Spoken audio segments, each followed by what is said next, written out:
How's it going, Jeremiah's? Winter NAMM 2020 will be upon us in about 2 weeks' time, and it's time for us to have a discussion as to what Yamaha, Korg, Casio and maybe Roland have up their sleeves in this consumer portable home keyboard arranger and digital piano segment. If that sounds great to you, go right ahead, take a second to smash that like icon before we proceed. What affordable consumer keyboards do you think the major brands will release at NAMM 2020? Let me know in the comments. And with the proliferation of social media, do you think NAMM 2020 is as relevant as it was before? Let's carry on the discussion in the comments below after the video.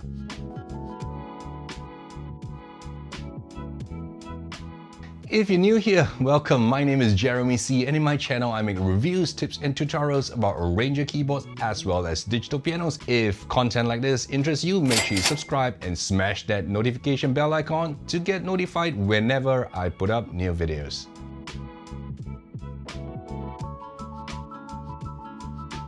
Let's start by talking about Korg. About a year ago, Korg decided to dip their toes into the upper entry-level arranger keyboard market with their EK50, and that's quite a deviation from their PA series, which stands for a professional arranger. The EK50 contained a lot of great sounding voices as well as rhythms from their PA series as well as their micro arranger keyboards, and this brought a much more affordable range of arranger keyboards from Korg into the more price-sensitive markets, especially those in East Asia. The ability of the Korg EK50 to layer up to 3 voices at the same time, as well as the ability to download third-party user PA series styles, made it a popular choice in many parts of Southeast Asia. So whispers are floating around that Korg isn't just gonna rest on their laurels while Yamaha sweep the entry-level segment with their PSR E series and their recently launched PSS series keyboards, which I really love. And of course, let's not forget that Casio came out with their CTX with the amazing AIX sound chip and the Casio tones. And Korg isn't just gonna sit there and watch this entire market taken away without them being in the party.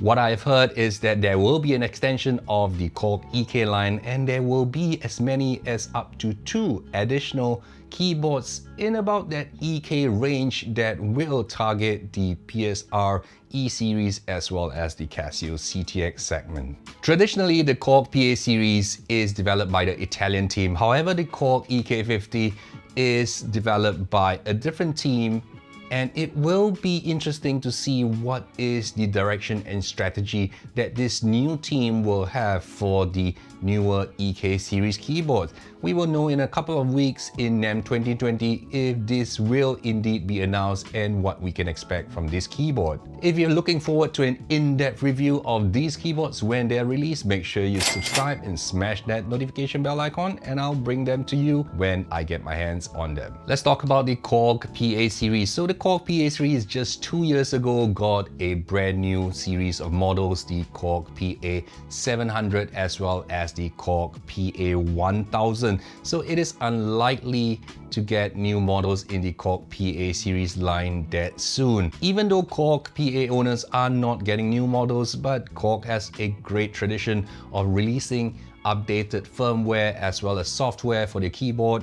One very good example is the PA4X, which got the OS version 3 just a couple of months ago, which upgraded the functionality significantly as well as increased the available sample memory sizes. I think the frequency that Korg are updating their PA series arranger keyboards has kind of prod Yamaha into that same direction too. We can see this in that the Yamaha Genos has been getting a lot more frequent OS update from before compared to their Tyros range. As for digital pianos from Korg, I don't think we are likely to see any surprises here. After all, the Korg B2 was just very recently announced, and I did a comprehensive review on my channel as well. And this Korg B2 came in 3 different variants, which should suit a much wider market. And Korg's entry-level D1 stage piano is only about a year's old, and I doubt there will be a new model released to replace that. If you're looking for more information about these keyboards I've talked about, as well as my recommended list of arranger keyboards and digital pianos, do make sure you check out the links that I have provided in the description below.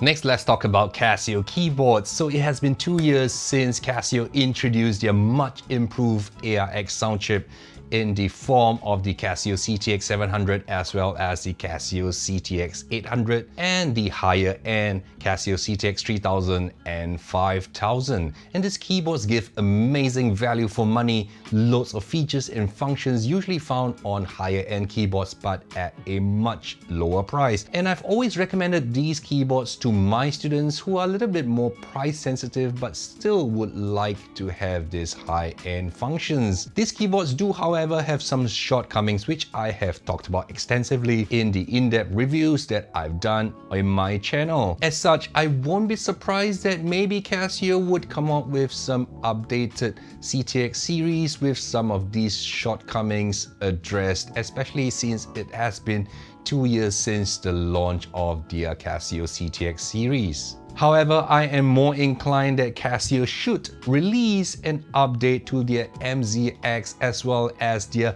PX5S line, which are really significantly more higher end, and they have a much better interface than the Casio CTX. And these models also include hex layer sounds, which is the ability to layer up to 6 massive voice layers. Seriously, these days dual layers is just the very bare minimum that any keyboard should be able to do. Right now, for the past few years, Casio hasn't got a keyboard to compete head-to-head with the Korg Pa series as well as the Yamaha PSR SX series. So I hope that Casio actually comes in and join in this pool party. That would be the benefit for all the arranger keyboardists out there.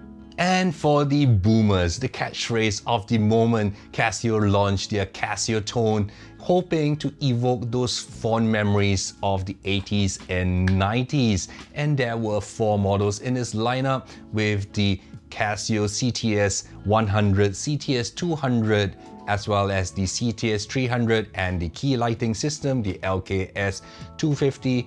And this pretty much replaced their CTK line as well as their SA series keyboard, and I doubt that we will see anything new in this segment at NAMM 2020. What about Casio digital pianos? Casio released a very impressive PXS 3000 and PXS 1000. Really sleek looking, slimline, compact keyboard. In fact, it is the smallest and most compact digital piano, those that come with built-in speakers. And I don't think Casio has been dethroned from that title yet. I made very in-depth review of both the PXS 1000 and PXS 3000, which you can check out on my channel if you haven't done so. And I really do love a lot of the functionality on those digital pianos. However, those were just launched about 12 months ago, and I don't think that Casio would have any update to it, especially when they have just launched a new color for the PXS 1000. I was a little surprised that they didn't have that option for the PXS 3000. I would have loved to have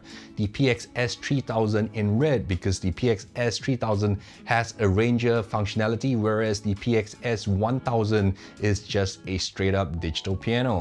As for the entry-level Casio digital pianos, the CDP S100, S150, as well as the CDP S350 was just very recently launched, maybe about 6 months ago, and I did a review of all these models. You can also check out the links in my description to know more about this keyboard if you are interested in checking them out. And this CDP S series has a lot of great functionality which most beginners will be happy for easily the next 3, 4 to even 5 years. And I haven't heard any news from Casio about an update to these digital pianos.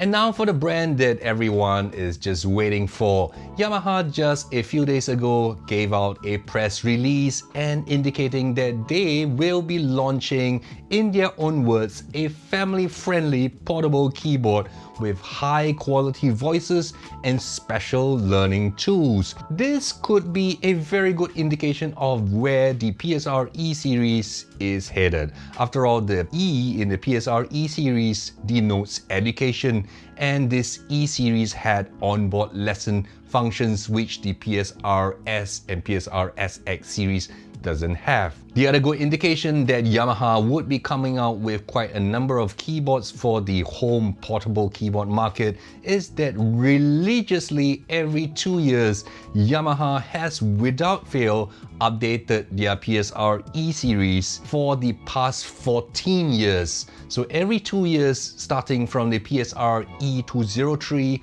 the PSR 303 and the PSR E403 that were released in 2005, without fail, every 2 years Yamaha has had new models to replace these models up till the current PSR E263, E363, as well as the PSR E463. However, last year was the time for Yamaha to do a refresh to the PSR E series. But guess what? They broke the tradition. For the past 14 years, they did this refresh religiously, but last year, they missed the mark. They missed the deadline. As such, it is an indication that they have something up their sleeves and they need a bit more time to work on it. In the same way, when PSR S series was due for a major refresh, instead of coming out with the PSR S980 or the PSR 780, they had the PSR S975 and the PSR S775. That was just a very tiny refresh, just added sounds and added styles, which they had to do in the meantime to prop up the sales figure while they were getting ready their PSR SX900 and SX700. And this is gonna be the big surprise in this range. I think there will be a good replacement for the PSR E series, so do keep an eye out for it, and I will definitely make a very in-depth, unbiased, independent review on the replacement for the PSR E series when I get my hands on them. Let's talk about the possibility of an entry-level PSR SX range. So the Yamaha fanboys have been waiting forever for a replacement for the PSR S670. I think the PSR S670 really just gives a great value for an entry into the S series range of keyboards. And this is really the most affordable option for those who wants to join the PSR S series fraternity, which comes with style editing, style creation, and extensive voice editing abilities demanded by the most serious arranger keyboard enthusiasts. However, the PSR S670 was launched half a decade ago in 2015, and there is this massively gaping big hole between the PSR SX900 and the PSR E series. So will there be a PSR SX600 to be launched at NAMM 2020? I do hope so, because there is this massive price jump from the PSR E463 to the PSR SX700, and that's a staggering $1,100 US price jump between these two models, and there is just nothing in the middle. For someone who doesn't need all the bells and whistles of the PSR SX700, but the PSR E463 just is too basic because it is still a educational model, well, there is this huge gap which I'm not sure why Yamaha is failing to address in this market. What about the P series digital pianos? Roughly more than a year ago, Yamaha refreshed their P series with the P125, which replaces their P115, very popular piano as well. And Yamaha also launched their very high-end P series, the P515, with wooden keys, and that replaces their P225. However, the market is expecting a replacement to the P45 because it is really very affordable. The P45 is one of the most affordable 88 keys, fully weighted digital piano from Yamaha, and everyone was waiting for a replacement. However, that didn't materialize, and I won't be surprised if there is a replacement for the P45 in this year's NAMM 2020, as this has been a very popular model. Next, let's talk about the NP series. You know, I have a love-hate relationship with the NP series. Yes, the NP series is cheap and it does give you a much longer keybed than the PSRE series.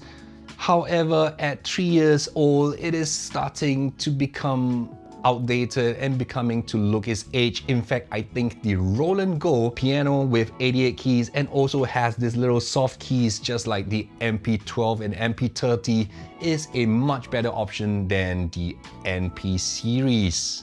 And it also doesn't help that the Roland Go piano has a very tight integration with the Piano Partner app, which is now in version 2, whereas the MP12 and MP32 is just kind of going nowhere. There isn't any real integration with Yamaha's Smart Piano app, and I won't be surprised if this line gets abandoned totally. Let's talk about the DJX series from Yamaha. So this DJX series has always felt a little strange to me. It is an 88 keys, fully weighted digital piano which comes with arranger keyboard function, and it is also portable versus their CVP series, which is also digital piano with arranger keyboards function. However, the DGX series isn't a very good digital piano, and it's also not a very good arranger keyboard as well. In fact, for the price of a DGX 660, you can actually get a P125 for the very good 88 keys weighted hammer action, and you get a PSRE series, for example, for the fantastic arranger features, which is even better than those found on the DGX 660, and these two would be a much better combination than just the DGX 660 itself, and this dual combination isn't gonna even cost as much as the DGX 660. I hope that Yamaha actually does come out with a DGX model with the PSRS 670 functionality in it, which we get like 4 variations of a style, 3 intros, 3 endings, as well as style editing capabilities with an 88 keys fully weighted keybed. I think there is a market for something like this.